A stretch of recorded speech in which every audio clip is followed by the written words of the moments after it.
Hey guys, welcome back to the channel, and today I'm going to show you how to view your credit utilization on Simple in 2025. This is going to be a quick one. We're not going to waste too much time on this video. Just going to give you guys a quick step-by-step guide on how to get this done. So let's jump straight into it. Now the first step is going to be to log into your Simple account. You can do that using your email address and password on Simple's website.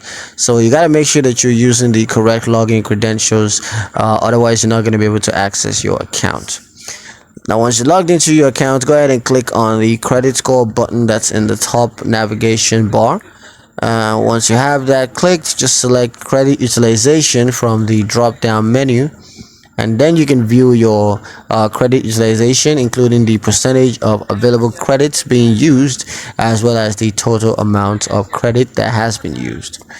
Next, you can just confirm the utilization details by simply reviewing the information.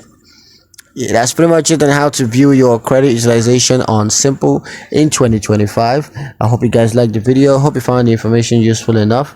If you did, like the video, comment down below, let me know what you thought. Share the video with your friends and subscribe to the channel if you haven't done so already. And I will see you guys in the next